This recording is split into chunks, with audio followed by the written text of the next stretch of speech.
안녕하세요. 19년도 4월 9일에 치러진 국가직 9급 관세법 개론 해설을 맡은 유태균이라고 합니다. 먼저 본격적인 해설에 들어가기 전에 이제 관세법도 하나의 법이기 때문에 모든 법에서는 이제 그 모든 법의 1조에서는 그 법의 목적을 규정하고 있기 때문에 그것부터 한번 짚고 넘어가 보겠습니다. 일단 관세법 1조에는 이렇게 규정이 되어 있어요. 관세법은 관세의 부과 징수와 수출입 물품의 통관을 적정하게 하여 국가 경제 발전에 이바지한다. 이렇게 되어 있습니다. 즉, 이 관세법은 이 관세의 부과징수와 통관이라는 것을 이 두 가지 측면을 가장 중요하게 보고 있다고 생각을 하시면 될 것 같고요. 그리고 이번 시험 문제에서 한번 제가 이렇게 장별로 어느 부분에서 문제가 몇 개가 나왔는지를 한번 정리를 해봤습니다. 먼저 1장 총칙 같은 경우에는 한 문제가 출제가 됐고요. 2장에서는 2문제, 3장 2문제, 4장 3문제, 5장 2문제 이렇게 출제가 됐고 6장에서는 1문제, 7장에 3문제가 출제가 됐고요. 8장은 출제되지 않았습니다. 9장 4문제, 10장도 출제되지 않았고요. 11장 1문제, 12장, 13장은 출제되지 않았습니다. 그리고 이 관세법 전체를 아우르는 문제가 1문제가 출제가 됐고요. 자, 이렇게 보시면 1장부터 5장까지 3개, 5개, 5개에서 총 10문제가 출제가 됐고요. 이 6장부터 13장까지 9문제가 출제가 됐어요. 4에 8에 1에 9. 그 다음에 이건 전체적인 문제. 그렇게 해서 보시면 이 관세 부과징수라는 파트를 우리가 보통 1장부터 5장까지 부과징수 파트라고 규정을 하는데 여기서 딱 10문제가 나왔고요. 그 다음에 이 통관 파트 6장부터 13장까지 보통 그렇게 부르죠. 그래서 9문제가 출제가 됐습니다. 이거는 저는 출제자의 의도가 명백하게 반영이 됐다고 생각을 하고요. 이렇게 딱 반으로 나눠서 10문제, 10문제 딱 나와서 예쁘게 문제가 출제된 것 같고요. 이제 해설에 좀 들어가 보자면 일단 전체적인 난이도는 점점 더 어려워지고 있는 추세인 것 같아요. 아무래도 공무원 시험이 경쟁률도 심해지고 수험생분들의 수준도 갈수록 높아지고 있기 때문에 문제도 점점 어려워지고 있는데 일단 딱 보기에도 문제가 3페이지가 꽉 차서 나왔다는 것 자체가 조금 수험생들 입장에서는 부담스럽게 느껴질 수가 있다고 생각이 돼요. 그리고 문제 같은 경우에도 간혹가다 어떤 선지를 보면은 좀 너는 이거는 틀릴 거야 라고 넌 이거 모르는 선지일걸? 라고 생각하고 출제된 게 좀 있는 것 같아요. 이제 막 기획재정부령 저 구석에 있는 그런 선지들이 있더라고요. 어쨌든 그래서 공부를 하실 때는 갈수록 좀 더 꼼꼼하게 보셔야 되고 어느 한쪽 파트에 치우쳐서 공부하시면 안 된다라는 걸 꼭 말씀을 드리고 싶고요. 이제 한번 해설 들어가 보겠습니다. 자, 1번 문제. 관세법 시행령상 관세법의 해석에 관한 질의회신의 처리 절차 및 방법에 대한 설명으로 옳지 않은 것은 이라고 나와 있는데요. 일단 이런 문제는 문제가 굉장히 친절해요. 관세법 시행령이라고 범위를 굉장히 좁혀줬고요. 그 다음에 질의회신의 처리 절차 및 방법. 이것도 이제 해당 시행령 규정의 제목이 그대로 문제에 반영이 됐어요.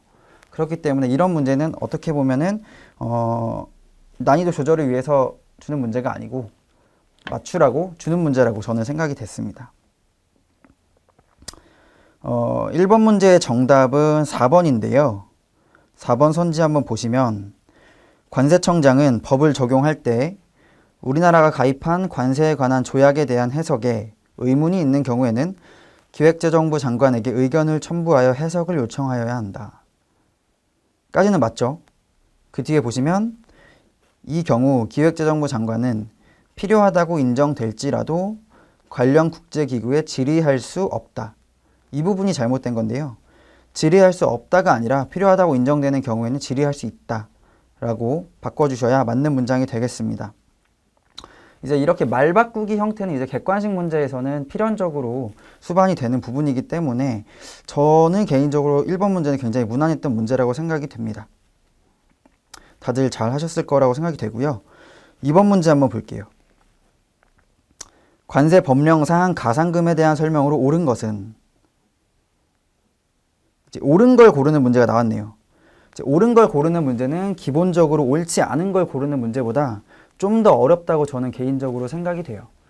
이제 이유가 뭐냐면 옳지 않은 것을 고르는 문장에선 틀린 문장이 하나밖에 없어요. 한 선지밖에 없기 때문에 다른 세 가지 선지를 읽을 때는 굉장히 편안하게 읽으실 수가 있는데 옳은 문장에 옳은 것을 고르는 문제의 경우에는 세 가지 선지가 틀렸고 한 선지가 맞기 때문에 굉장히 수험생 입장에서 부담스럽게 받아들일 수 있다는 생각이 들었습니다.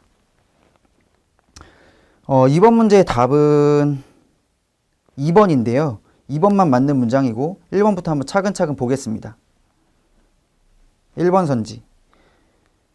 관세를 납부기한까지 완납하지 아니하면 그 납부기한이 지난 날부터 체납된 관세에 대하여 100분의 5에 상당하는 가산금을 징수한다. 여기서 틀린 부분은 100분의 5가 아니고 100분의 3이 돼야겠죠. 숫자 바꾸기 문제. 그 다음 2번 선지. 체납된 관세를 납부하지 아니하면 그 납부기한이 지난 날부터 1개월이 지날 때마다 체납된 관세에 1만 분의 75에 상당하는 중가산금을 가산금에 다시 더하여 징수한다. 이 경우 중가산금을 더하여 징수하는 기간은 60개월을 초과하지 못한다. 이 선지 이제 개정된 선지이기 때문에 문제가 나왔다고 생각을 해요. 정답으로. 이 개정된 부분 꼭 유의해서 잘 살펴보셔야 되고요. 이게 원래 그전에는 1만 분의 75가 아니고 1천분의 12였죠. 그래서 그 부분 확실하게 잡으셨을 거라고 생각합니다. 3번 선지. 체납된 관세 괄호치고 세관장이 징수한 내국세가 있을 때에는 그 금액을 포함한다. 가 100만 원이 돼야 맞는 문장이죠. 150만 원이 됐기 때문에 틀린 선지가 된 거고요. 150만 원인 경우에는 가산금을 징수하지 아니한다. 도 아니고 중가산금을 징수하지 아니한다. 라고 바꿔야 되죠. 그러니까 이 선지는 두 군데가 틀린 거예요. 150만 원에서 한번 틀렸고 가산금에서 한번 틀렸고.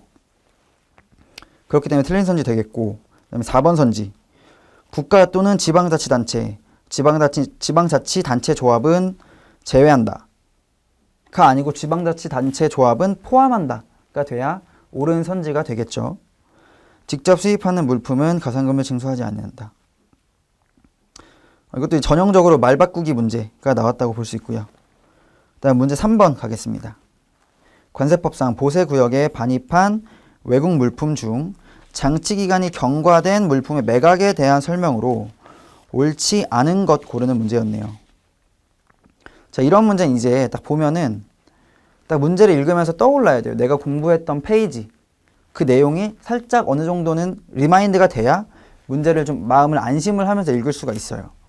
한번 보시면은 정답은 3번입니다. 3번 선지 보시면 세관장은 보세구역에 반입한 외국 물품의 장치 기간이 지나면 그 사실을 공고한 후 해당 물품을 매각할 수 있고 살아있는 동식물 또는 부패하거나 부패할 우려가 있는 물품은 장치 기간이 전이라도 매각 후 공고할 수 있다. 이제 틀린 부분이 장치 기간이 지나기 전이라도 매각 후 공고할 수 있다 라는 부분인데요. 이 부분 수험생들이 상당히 혼동하기 쉬운 부분이기 때문에 제가 한번 정리를 해볼게요.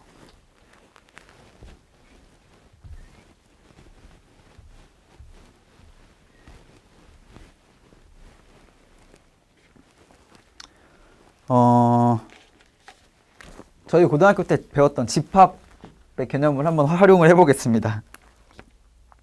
법제 208조에 따르면은 매각 대상이 규정이 되어 있지 않습니까? 이 매각 대상이 규정이 되어 있는데 보통 장치 기간이 경과한 물품은 공고한 후 매각할 수 있다고 규정이 되어 있고, 그 다음 단서 규정에 다만 하고 다음 각호의 어느 하나에 해당하는 물품은 어떻게 할 수 있다? 장치 기간이 경과하기 전이라도 공고 후 매각할 수 있다 라고 개념이 정의가 되어 있습니다. 그래서 보시면 이 A집합에 A그룹에는 이 다만에 해당하는 이 물품들, 예를 들면 살아있는 동식물, 아니면 뭐 부패하였거나 부패할 우려가 있는 물품 등 이런 물품들이 들어가 있고, 이 전체 집합 여기에는 그림이 좀 안 예쁘네요. 여기에는 이제 그 외의 물품들이 들어가 있다라고 생각을 해봅시다. 이 경우에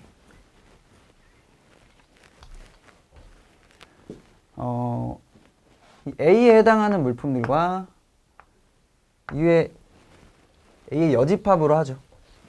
A의 여집합, A에 해당하지 않는 물품들에 대해서 한번 정의를 해볼게요. 일단 장치 기간 경과 전,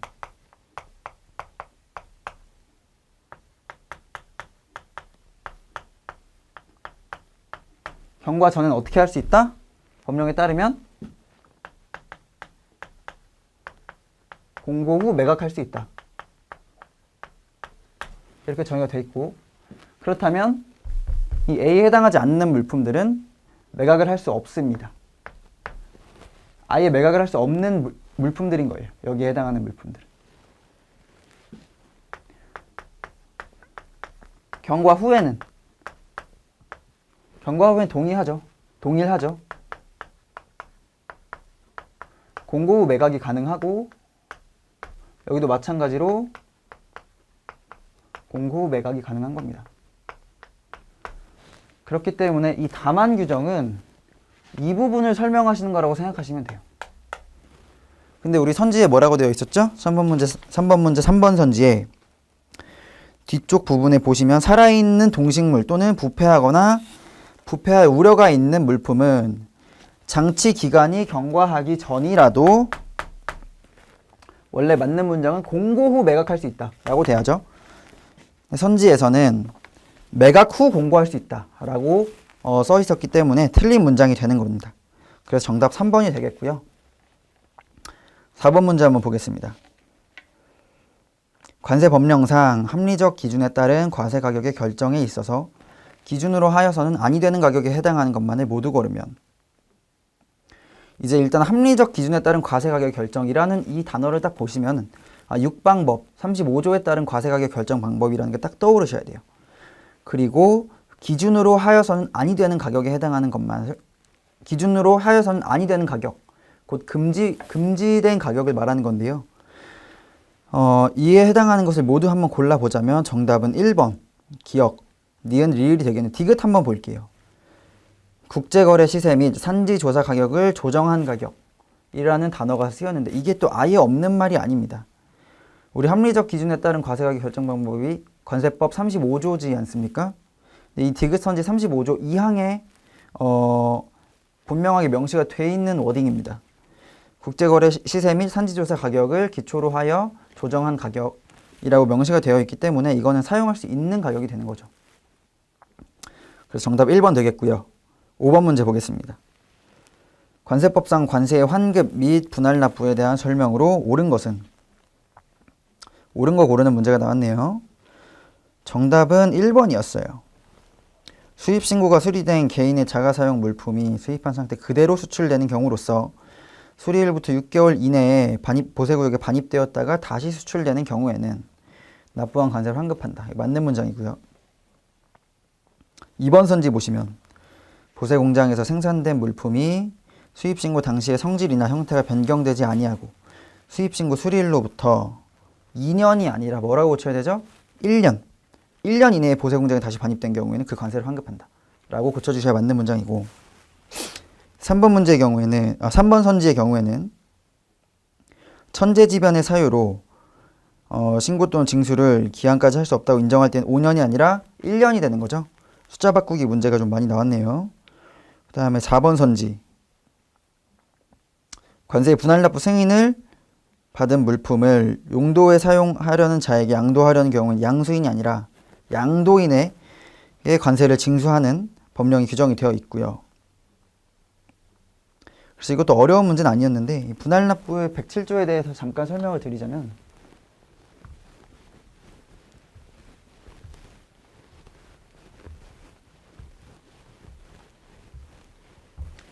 이 분할납부라는 거는 기본적으로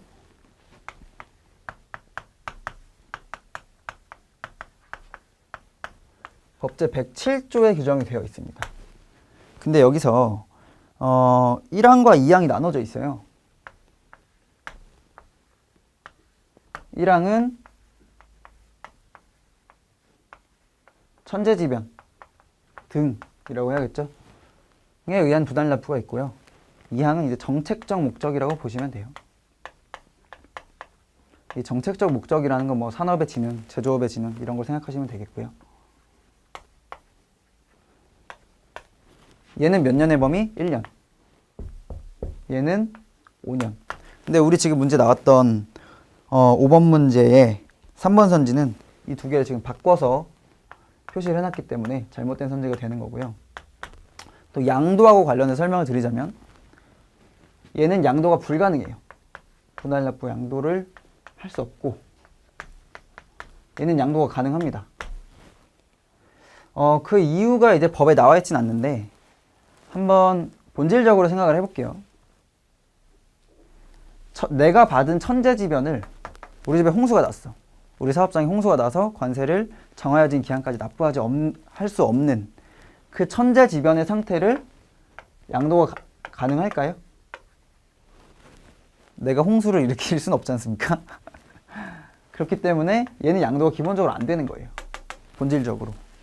하지만 이거 같은 경우에는 그 목적에 부합하는 물품이 그 목적 내의 범위에서 양도를 하려면 할 수 있는 거고요. 그렇기 때문에 이건 기본적으로 양도를 할 수 없는 부분이라고 생각을 해주시면 될 것 같습니다. 다음 문제 넘어가겠습니다. 6번 문제.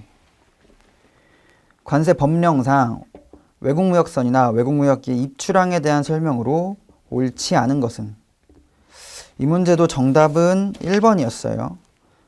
1번 선지 보시면 앞에 쭉 맞는 말 계속 나오고 있죠. 외국무역선이나 외국무역기가 개항에 입항하였을 때에는 선기장은 쭉 나가면서 선용품, 기용품의 목록, 여객명부, 승무원 명부, 승무원 휴대폰 목록과 적하 목록을 첨부하여 입항 보고를 하여야 하며 까지 맞고요. 외국무역선은 선박 국적 증서와 최종 출발항의 출항 면장이나 이를 가름할 서류를 제시하여야 한다까지도 맞아요. 다만 세관장은 감시 단속에 지장이 없다고 인정될 때에는 선용품 또는 기용품의 목록 및 승무원 명부의 첨부를 생략하게 할 수 있다. 여기가 틀렸죠. 승무원 명부가 아니고 승무원 휴대폰 목록의 첨부를 생략할 수 있는 거죠. 그렇기 때문에 어떻게 생각해 주시면 되냐면 생략할 수 있는 서류는 물품에 대한 서류만 생략할 수 있다 라고 생각을 해주시면 될 것 같아요. 어려운 문제 아니었습니다. 자, 7번 문제 넘어가겠습니다. 관세법상 원산지의 확인 등에 대한 설명으로 옳지 않은 것은?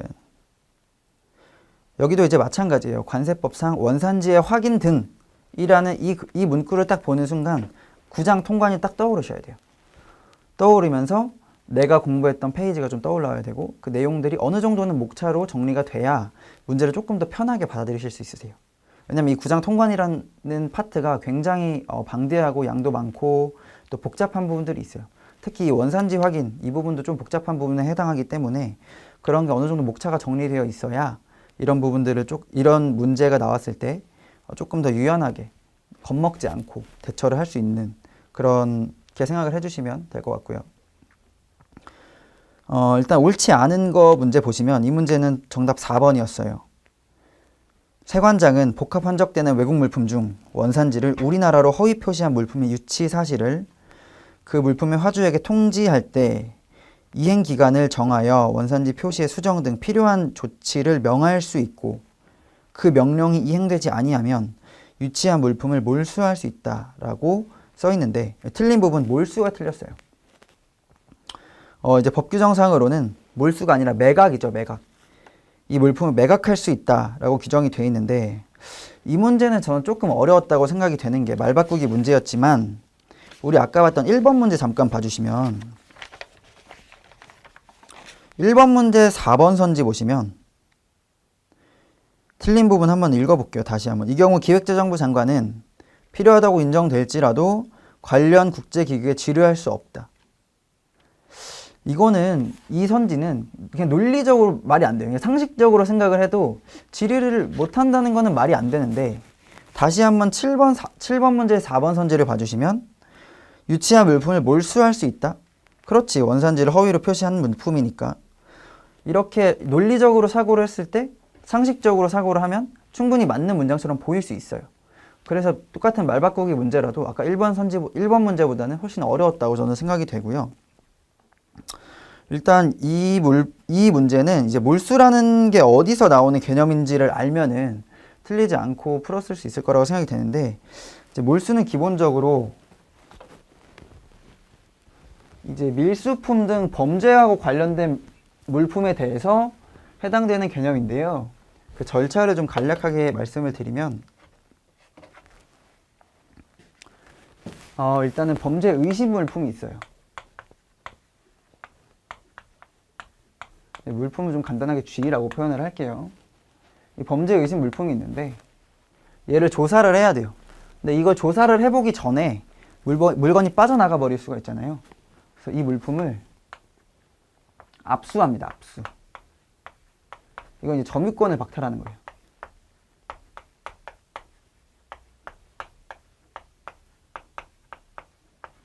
일단 압수를 해둬요. 이건 물품을 뺏은 건 아니야. 그냥 내가 갖고 있을게. 내가 일단 보관해둘게. 왜? 조사 좀 해보려고. 조사해서 이 의심이 해결이 되면 너 갖고 가. 근데 이게 내가 조사해봤는데 범죄가 맞아. 그러면 이거 네 거 못해. 이거 몰수할 거야. 이렇게 되는 거예요. 그래서 조사를 해봐서 이 물품이 범죄 관련 물품이 맞았다. 그러면 몰수를 하는 거예요. 몰수. 이때 이제 소유권 박탈.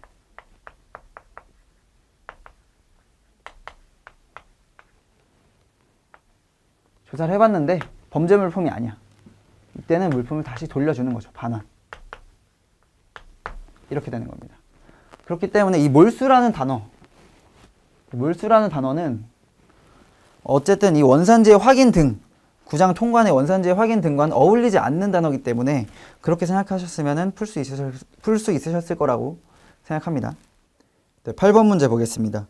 관세법상 입항 전 수입 신고에 대한 설명으로 옳지 않은 것은? 보시면 이 문제는 정답이 3번이에요. 검사 대상으로 결정된 수입하려는 물품은 수입 신고를 한 때의 세관의 관할 보세구역이 아닌 장소에 장치하는 경우 그 장소를 제외한다에 반입되어야 한다. 여기가 틀렸죠. 여기가 틀렸습니다. 옳게 고치시려면 보세구역이 아닌 장소에 장치하는 경우 그 장소를 포함한다 라고 바꾸셔야죠. 그러니까 이 선지에서 말하는 부분이 이제 우리가 원칙적으로는 이제 외국 물품은 보세구역에 반입하는 게 맞죠. 근데 예를 들자면 장척 화물들, 뭐 크기나 무게가 과다하다. 그런 경우에는 보세구역이 아닌 장소에 장치할 수 있도록 대통령령으로 규정이 되어 있는데요. 그 경우에 이제 검사가 걸렸어. 그러면 거기 가서 검사를 해야죠. 이걸 검사가 걸렸다고 보세구역에 들어올 수 없는 물품을 억지로 가져올 수 없지 않습니까? 그래서 이 규정은 괄호 부분에 보세구역이 아닌 장소에 장치하는 경우 그 장소를 포함한다 라고 바꿔주셔야 맞는 문장이 되겠습니다. 네, 그렇게 해결이 되셨고요. 9번 문제. 관세법상 과세 전 적부심에 대한 설명으로 옳은 것은? 1번 선지.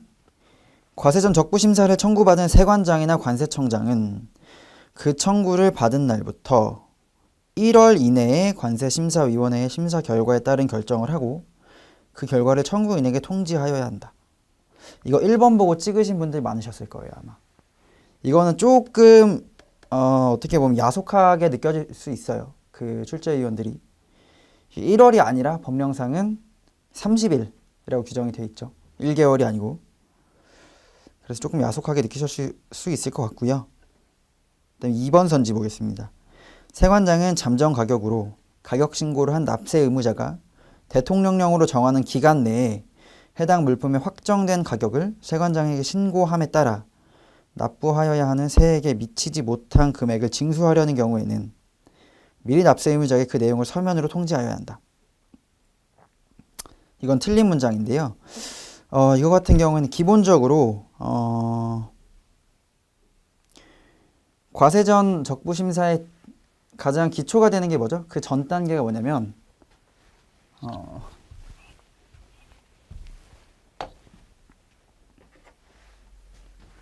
과세전 통지죠.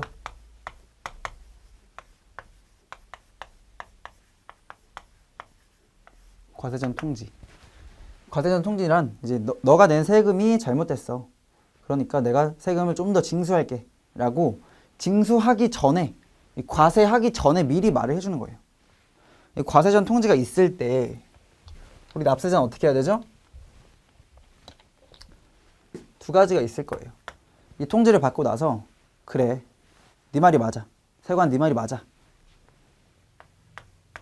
이의가 없는 경우가 있을 거고, 한번 되돌아볼 수 있어요. 아닌데, 내가 맞는데 할 수 있어요. 그래서 이 이의가 있는 경우에 어떻게 하는 거죠? 이때 이제 과세전 적부심이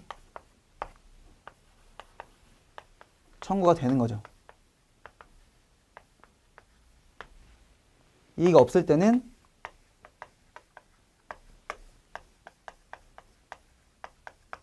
조기경정. 이 조기경정 뭐냐면 이 통지하고 징수하기 전까지 이 법령에서 규정된 그 기한 전에, 이 너가 과세하려는 그 기한 전에 미리 경정해줘. 왜 미리 경정해야 되냐면 이 가산세 때문에 그래요. 가산세 문제가 있기 때문에 이 통지부터 이 징수하기 전까지 가산세를 최대한 줄이기 위해서 조기경정이라는 제도를 두고 있습니다. 근데 우리 본 이 2번 선지, 이게 틀린 이유가 뭐냐면 이 과세전 통지에 예외 조항이 있어요. 단서 규정이 있죠. 다만 다음의 경우에 그러지 아니하다고 쭉 있어요. 이 중에 하나가 여기 2번 선지에 나왔던 잠정 가격으로 신고한 납세 의무자가 확정 가격으로 신고할 때, 이때는 과세전 통지 안 해도 된다라고 법령에 규정이 되어 있어요. 왜? 너무 확실하니까. 이 잠정 가격이 틀린 게 너무 확실하기 때문에 이거는 이런 절차를 거치지 않아도 돼. 그래서 통지 안 하고 그냥 바로 징수하는 거예요. 근데 우리 2번 선지에서 미리 납세 의무자에게 서면으로 통지하여야 한다고 규정됐기 때문에 이거 틀린 선지 되는 겁니다. 그다음에 옳은 것 고르는 문제니까 정답 3번 되겠는데요. 과세전 적부심사 청구 기간이 지난 후 과세전 적부심사 청구가 제기된 경우 그 심사를 청구받은 세관장 또는 관세청장은 심사하지 아니한다는 결정을 한다. 맞는 선지 되겠고요. 4번 선지. 납부세액이 미치지 못한 금액의 징수에 대한 통지를 받은 납세 의무자는 통지한 세관장에게 과세전 적부심사를 청구하지 아니하면 그 세관장에게 통지받은 내용의 전부 또는 일부에 대하여 조기에 경정해 줄 것을 신청할 수 없다가 아니라 신청할 수 있다. 이렇게 고쳐주셔야 맞는 선지 되겠습니다. 이제 10번 문제 보겠습니다. 관세 법령상의 내용으로 옳은 것은, 이거 조금 이 문제는 보통 지금까지 다른 문제들 보면은 문제의 범위를 굉장히 좁혀줘요. 예를 들면 방금 봤던 9번 문제도 과세전 적부심사에 대해 옳은 것은, 그 위에 8번 문제도 입항전 수입신고에 대해서 옳지 않은 것은, 그 위에 7번도 원산지 확인 등에 대해서 옳지 않은 것은, 이렇게 문제를 딱 좁혀주고 시작을 해요. 근데 이 10번 문제 보시면 관세 법령상의 내용으로 옳은 것은, 관세 법도 아니고 시행령도 아니야. 관세 법령상 한 번에 묶었어. 법령상의 내용으로 옳은 것은, 거기다 또 옳은 거 고르는 문제예요. 이 10번 문제가 조금 문제를 읽었을 때 조금 당황했을 수도 있다는 생각이 들어요. 보시면 1번 선지. 선장이나 기장은 세관장에게 신고하고 외국무역선 또는 외국무역기를 내항선 또는 내항기로 전환할 수 있다. 이거 틀린 부분은 어디죠? 신고가 아니고 승인이죠. 이 국적을 변경하는 외국무역선, 외국무역기를 내항선, 내항기로 이 국적을 변경하는 것은 승인을 받아야 합니다. 틀린 선지 되겠고요. 2번 선지 보겠습니다. 수입되는 물품의 관세를 면제하는 경우 면제되는 관세의 범위에 대하여 특별한 규정이 없는 때에는 덤핑 방지 관세, 상계 관세, 보복 관세의 세율은 면제되는 관세에 포함되지 않습니다. 포함되지 않는다고 해주셔야 맞는 선지 되겠고요. 3번 선지. 우리나라로 거주를 이전하기 위하여 입국하는 자가 입국할 때 수입하는 이사물품으로서 거주 이전의 자유, 거주 기간, 직업, 가족 수, 땡땡땡땡으로서 세관장이 타당하다고 인정하는 물품을 신고하지 아니한 경우에는 관세액의 100분의 20에 상당하는 금액을 가산세로 징수한다. 이 선지 어디가 틀렸죠? 관세액 부분이 틀렸죠. 세액의 100분의 20이라고 붙여주셔야 맞는 표현 되겠습니다. 이제 관세액과 세액의 차이는 세액 같은 경우에는 관세뿐만이 아니라 부가세 또는 이제 관세 세관장이 부과징수하는 내국세 있죠. 뭐 개별 소비세라든지 주세라든지 아니면 뭐 농어촌 특별세 이런 세금까지 다 포함하는 개념이 되겠고요. 관세액은 단순히 관세만을 의미하게 되겠습니다. 그래서 이게 사실 공부할 때는 큰 차이가 아니라고 생각하실 수도 있는데요. 이게 실무에서는 굉장히 중요한 차이가 생겨요. 예를 들면은 반도체 같은 경우 있죠. 그런 경우는 대부분 관세가 0%가 많아요. 관세가 0%라도 부가세 10%는 부과가 되죠. 그렇기 때문에 이제 관세액과 이 세액, 이 단어는 굉장히 큰 차이가 있다고 보시면 되겠고요. 10번 문제 정답은 4번 되겠습니다. 보세공장에서 대통령령으로 정하는 바에 따라 세관장이 승인을 받고 외국 물품과 내국 물품을 혼용하는 경우에는 그로써 생긴 제품 중 해당 외국 물품의 수량 또는 가격에 상응하는 것은 외국으로부터 우리나라에 도착한 물품으로 본다. 원료과세, 보세공장 원료과세에 대한 선지로서 맞는 선지 되겠습니다. 11번 넘어갈게요. 관세 법령상 관세 감면 물품의 사후 관리에 대한 설명으로 옳은 것은 라고 규정이 되어 있습니다. 보시면 1번 종교용품은 수입신고 수리일로부터 5년 동안 그 감면받은 용도 외의 용도로 사용할 수 없다. 어디가 틀렸죠? 5년이 틀렸죠? 3년이라고 고쳐주셔야 맞는 표현 되겠습니다. 2번 선지 관세 감면 물품은 사후관리 기간은 대통령령으로 정하는 기준에 따라 관세청장이 정한다. 이게 맞는 문장이에요. 이게 정답이고요. 3번 선지 학술연구 용품을 감면받은 용도 외에 다른 용도로 사용하거나 양도하려면 수입신고 수리일로부터 3년 이내에 관세청장이 아니라 세관장의 승인을 받아야죠.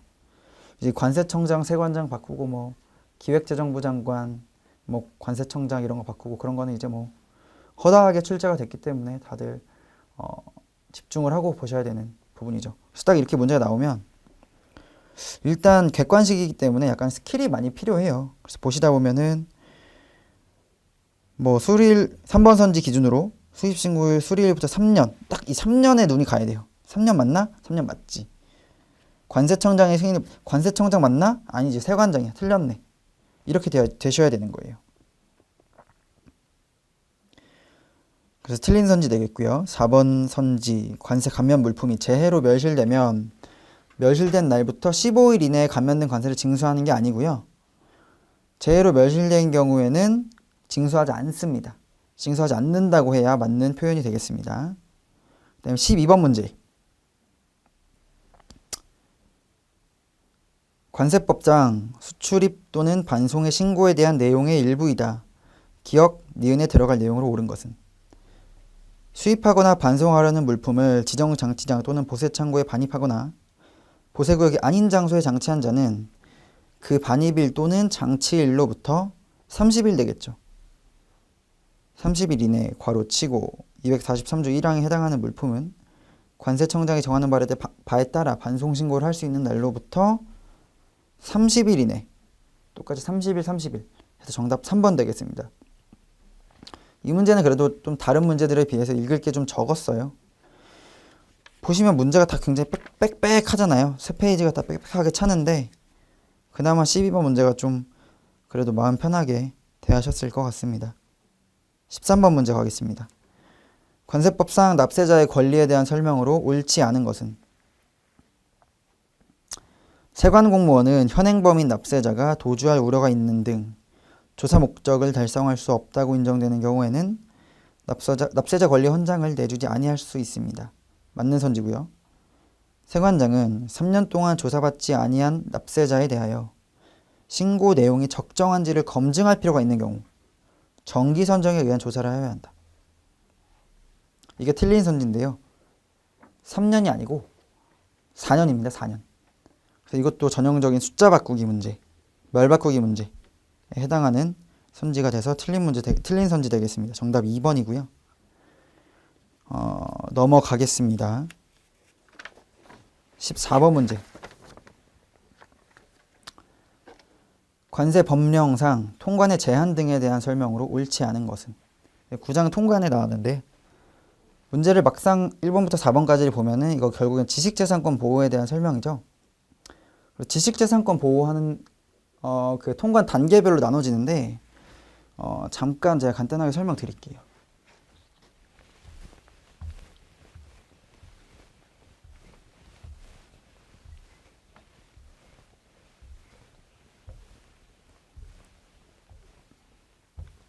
아이고. 이 지식재산권 보호라는 건데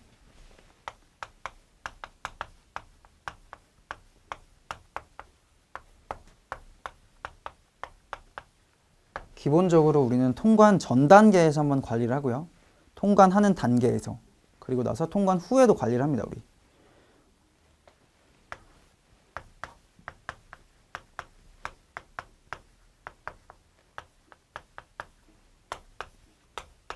이렇게 나눠볼게요. 통관 전에는 해당 물품을 유치할 수가 있어요. 유치. 통관 중에는 통관 보류.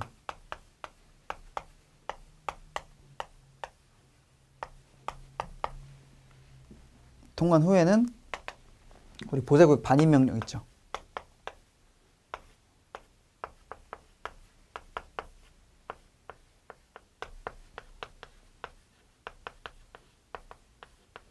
리콜 제도라고도 하죠.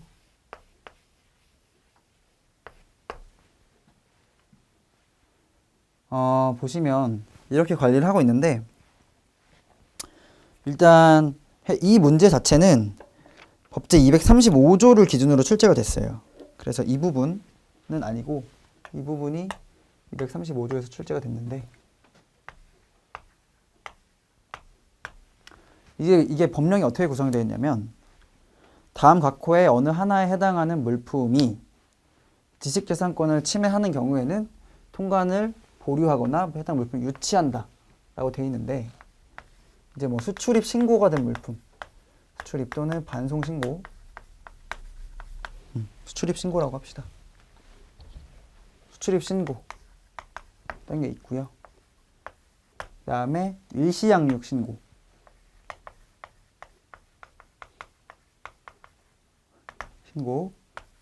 그 다음에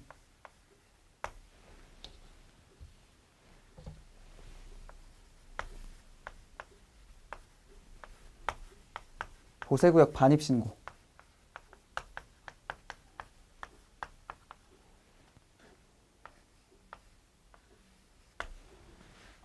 그 다음에 잠깐 생각이 안 나요. 잠깐만요. 그래서 제가 적어왔는데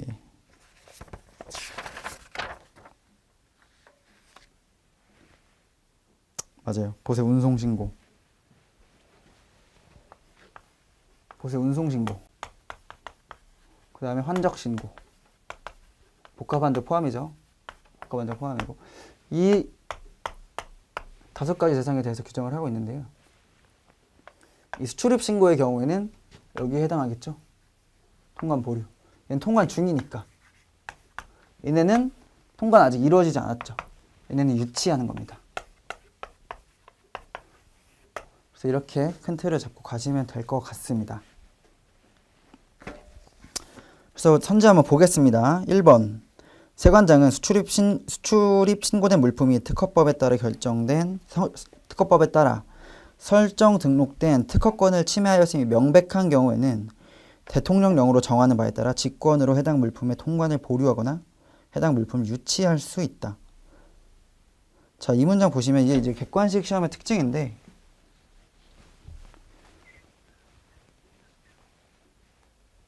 물어볼 수 있는 방법이 굉장히 한정돼 있어요. 선지로 물어봐야 되기 때문에.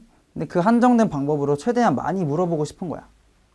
그래서 문제를 이렇게 법령이 이렇게 있고 다음에 어느 하나에 해당하는 것을 이렇게 쭉 있으면 1번 뭐 이렇게 뭐 3번 뭐 이렇게 쭉 있어요. 그럼 얘를 이 사이에 끼워 넣어요. 그래서 문장을 다시 만드는 거예요. 지금 보시면 1번 선지도 특허법에 따라 설정 등록된 특허권, 법령에 이렇게 규정되어 있지는 않죠. 법령에서는 다음에 하나에 해당하는 권리라고 하고 특허권이 이 중에 하나가 들어가 있죠. 그리고 이 특허권을 지금 문장으로 끼워 넣은 거예요. 그래서 이렇게 넣게 되면은 나는 이 특허권이 이 대상에 해당하는지까지도 판단을 해야 되는 거죠. 그렇기 때문에 저는 개인적으로는 이제 법 과목을 공부할 때는 암기식이 굉장히 중요하다고 생각을 해서 암기식을 외워야 뭐 이런 문제를 풀 때 고민이 없어요. 특허법 해당하지 쭉 넘어가고. 그렇기 때문에 암기식 따서 공부하시는 거 중요하다고 생각합니다. 그다음에 2번 선지. 세관장은 통관 보류 등을 요청한 자가 해당 물품에 대한 통관 보류 등의 사실을 통보받은 후 휴일 및 공휴일을 제외한 10일 이내에 법원에 제소 사실 또는 무역위원회에 조사 신청 사실을 입증하였을 때에는 통관 보류 등을 계속할 수 있다. 맞는 선지 되겠습니다. 대통령령에 규정이 되어 있죠. 3번. 세관장은 수출입 신고 등이 된 물품의 지식재산권 침해 여부를 판단하기 위해 필요하다고 인정되는 경우에는 그 권리자로 하여금 지식재산권에 대한 전문 인력 또는 검사 시설을 제공하도록 할 수 있다. 이것도 맞는 선지입니다. 그 다음에 4번이 이제 정답이 되겠습니다. 틀린 선지인데, 수출입 신고 등을 한 자가 통관 보류 등이 된 물품의 통관 또는 유치 해제를 요청하려는 때에는 대통령령으로 정하는 바에 따라 신청서와 해당 물품이 지식재산권을 침해하지 아니하였음을 소명하는 자료를 관세청장에게 제출하여야 한다. 이것도 이제 관세청장이 틀렸어요. 세관장에게 제출해야 맞는 선지가 되겠습니다.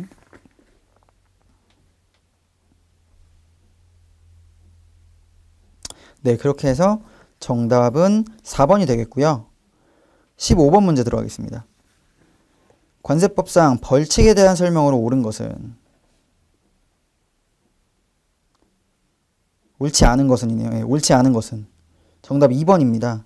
241조 1항 및 2항에 따른 수출 신고를 한 자 중 법령에 따라 수출에 필요한 허가 또는 그 밖의 조건을 갖추지 아니하고 수출한 자는 3년 이하의 징역 또는 3천만 원 이하의 벌금에 처한다.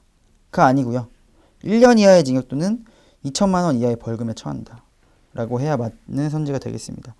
자, 이런 문제 보실 때 지금 보시면 정답인 2번 선지를 기준으로 말씀을 드릴게요.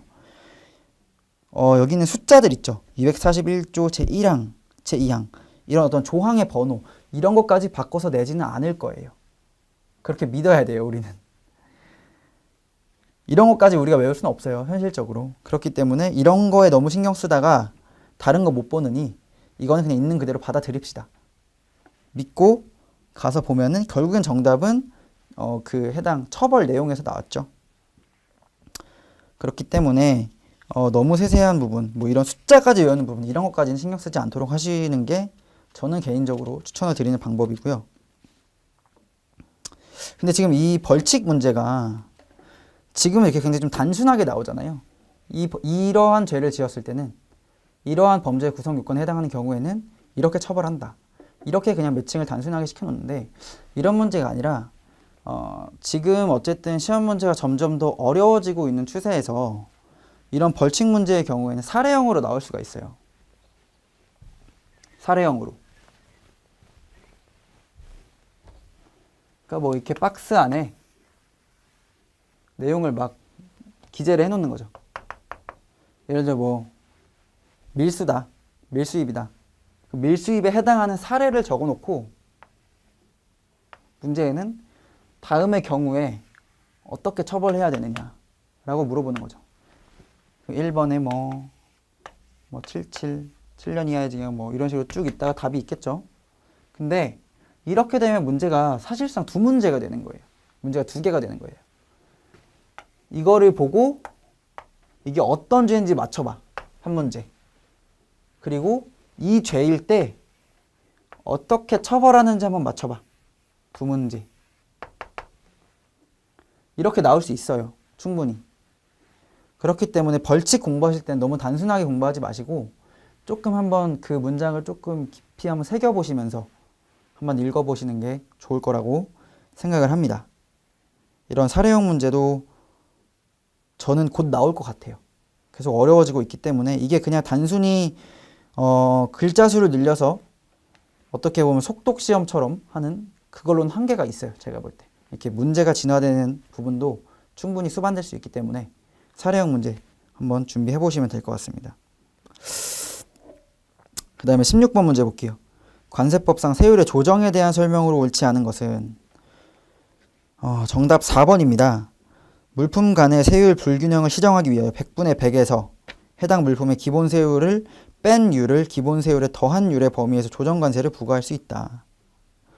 다만 여기까지 맞는 문장이죠. 다만 농림축수산물을 원재료로 하여 제조된 물품에 국내외 가격차가 해당 물품의 과세 가격을 초과하는 경우에는 기본 세율에 국내외 가격차에 상당한 율을 더한 율의 범위에서 관세를 부과할 수 있는 게 아니고요. 이렇게 부과하는 게 아니고 그냥 국내외 가격차에 상당한 율의 범위에서 관세를 부과할 수 있습니다. 그렇기 때문에 4번 문제가 틀린 문제가 되겠고요.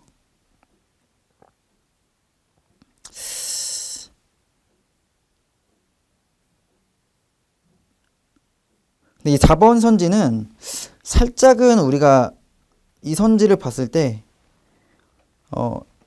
조금 불만스러울 수도 있는 게 현실적으로 이거는 이제 문제를 만들기 위해서 말을 바꾸고 끼워 넣고 하다 보니까 이렇게 됐는데 이 4번 선지가 사실 현실적으로 조금 아쉬운 문제인 게 이 농림축산물을 원재료로 한 물품은 기본적으로 이제 세율 불균형을 일으키는 물품에 들어가는 경우가 잘 없어요. 그렇기 때문에 이건 어쨌든 문제를 이렇게 막 자르고 붙이고 하는 과정에서 조금 어색한 문제가 된 게 아닌가라는 생각도 조금은 있습니다. 17번 문제 가겠습니다. 관세법상 보세구역에 대한 설명으로 옳지 않은 것은? 이거는 이제 정답이 4번입니다. 보시면 보세구역에 장치된 물품은 그 현상을 유지하기 위하여 필요한 보수작업과 성질이 변하지 아니하게 하는 범위에서 포장을 바꾸거나 구분, 분할, 합병을 할 수 있다. 까지 맞죠? 이 경우 보수작업을 하려는 자는 세관장에게 신고하여야 한다가 아니고요. 승인을 받아야죠. 이 보수작업의 절차는 승인을 받는 게 절차이기 때문에 틀린 선지가 돼서 4번이 정답이 되겠습니다. 이거는 조금 헷갈릴 수 있으니까 그냥 외워가시는 게 편한 게 이제 보세구역에 반입된 외국 물품으로서 아직 통관이 이루어지지 않은 물품에 대해서 방금 이 선지에 나온 것처럼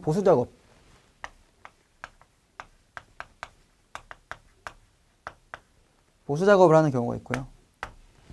그 다음에는 해체 절단 등의 작업.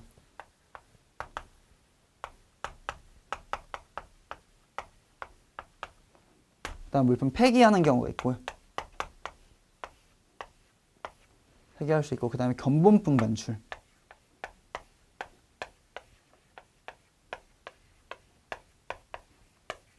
이 순서대로 보시면 조금 더 이게 갈수록 어떻게 말씀을 드려야 될까? 이 작업의 정도가 조금씩 강해져요. 보수 작업은 물품의 성질이 변하지 아니하게 하는 범위죠. 근데 해체 절단의 경우는 자르고 분리하는 작업. 폐기는 진짜 폐기시키는 거예요. 버리는 거예요. 버리고 뭐 부수고 해서 폐기시키는 거고요. 그다음에 견본 반출은 멀쩡한 물품인데 그냥 들고 나가는 거야. 견본이라고. 그렇기 때문에 갈수록 조금씩 심해지는데 이거는 절차를 승허로 외워주세요. 승허. 승인, 허가. 승인, 허가 이렇게 생각하시면 조금 편해요. 그래서 만약에 지금은 보수 작업 나왔으니까 바로 승허 승허 승인이지 이렇게 가시면 되는데 만약에 문제에 폐기가 나왔다 그러면 보수 작업 해체 절단 세 번째 폐기는 세 번째 승인 허가 승인 받아야 되는구나 이렇게 하시면 돼요. 이렇게 해주시는 게 조금 더 빨리빨리 문제를 풀 수 있는 방법이라고 생각하고요. 18번 문제 갈게요. 관세법령상 관세의 면제 또는 감면에 대한 설명으로 옳지 않은 것은? 이 문제 정답은 4번입니다. 박람회에 참가하는 자가 행사장 안에서 관람자에게 판매하기 위해 수입하는 물품으로서 물품 가격이 미화 5달러 상당의 이하인 물품이 수입될 때에는 소액물품 면세 규정에 따라 그 관세를 면제한다. 어디가 틀렸죠? 관람자에게 판매하는 건 안 돼요. 판매하는 건 안 되고 무상 제공인 경우 5달러 이하. 5달러. 기본적으로 이제 판매하는 물품, 커머셜 굿즈에는 이제 감면이 들어가는 경우가 많지가 않죠. 그래서 틀린 선지 4번이 되겠고요. 19번 문제 보겠습니다. 관세 법령상 세율의 적용에 대한 설명으로 옳은 것은? 자, 1번 선지부터 한번 볼게요. 수입 신고를 하여야 하는 물품의 우편물에 대하여는 다른 법령에도 불구하고 간이 세율을 적용할 수 있다. 뭐가 틀렸죠? 간이 세율을 적용할 수 없는 물품 중에 수입 신고 대상 우편물이 있죠. 그렇기 때문에 틀린 선지 되겠고요. 2번 문제. 2번 선지. 여행자가 휴대하여 수입하는 물품 중 관세가 감면되는 물품에 대하여는 간이 세율을 적용한다. 이것도 틀린 선인데 굳이 여행자 휴대품이 아니더라도 관세를 감면받는 물품은 간이 세율을 적용할 수 없습니다. 그것도 그 부분도 아까 1번 선지와 같이 법령에 규정이 되어 있는 부분이고요. 그 다음에 3번 선지. 일괄하여 수입 신고된 물품으로서 물품별 세율이 다른 물품에 대하여는 신고인의 신청에 따라 그 세율 중 가장 높은 세율을 적용할 수 있다. 맞죠? 맞는 선지입니다. 이게 이제 합의에 의한 세율인데요. 이게 주로 어떤 경우에 많이 쓰냐면 제가 예시를 하나 드릴게요.